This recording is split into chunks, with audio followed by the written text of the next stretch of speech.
بصراحة كده الجماعة الممثلين دول بيصعبوا عليّا جدًا، جدًا، جدًا، سواء ممثل أو مطرب أو شاعر أو أيًا يكن، يعني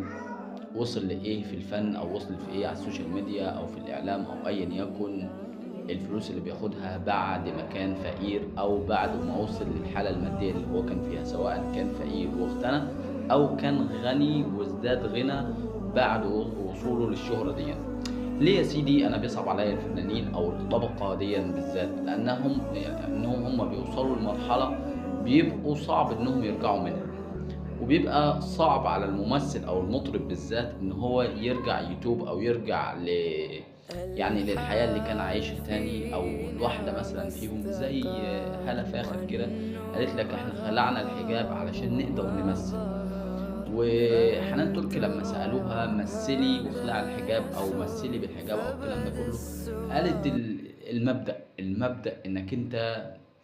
تمثّل عن اقتناع أو تمثّل يبقى يعني نُصّك ديني ونُصّك غير ديني، فيا إمّا إنّك أنت تمثّل بحجاب، يا إمّا بالغير حجاب. فالحجاب مش هينفع تمثّلي بيه أو الكلام ده كلّه أو تدخلي الفن بيه، لإن معروف الوسط الفني أوّله إيه وآخره إيه. لكن أنا اللي بيصعب عليّا الفنان اللي هو بينغمس خلاص في الفن وما يقدرش يرجع تاني إن هو يرجع طبيعي. يعني أنا صعبان عليّا جدًا، جدًا أحمد الفيشاوي، ربنا يهديه يا رب ويرجّعه تاني لأيام ما كان هو وأحمد الشقيري، ربنا يبارك له الراجل،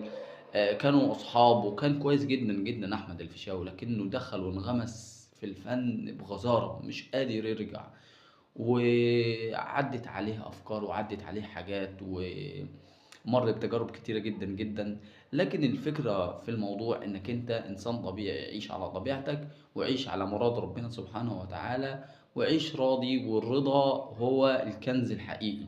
مش الغنى والكلام ده كلّه. إذا كنت أنت عايز تغتني وإذا كنت عايز تبقى معاك فلوس كتيرة جدًا، فحاول إنّك أنت تراعي ربنا سبحانه وتعالى في القرش اللي بييجي لك، سواء كان مصدر رزق على السوشيال ميديا أو غيره، أو غيره، أو غيره، لكن بما يرضي الله وعلى مراد الله سبحانه وتعالى. ما تجيش تقول لي عايز أمثّل أو عايز أبقى مطرب وعايز يبقى معايا فلوس كتيرة جدًا، جدًا. الوسط الفني أو المجال ده كلّه أو المجالات دي كلّها عمومًا معروف إن هو الحلال بيّن والحرام بيّن. أي نعم إن في ممثلين كويسين ومحترمين، لكن معروف الطريق ديًّا أو الوسط دوًّا معروف إنّك أنت بتصاحب مين وبتتكلّم مع مين وبتمشي مع مين والعلاقات والكلام ده كلّه. فالدايرة دي صعب، ربنا يهدي كل من دخل في الطريق ديًّا وكل من ليه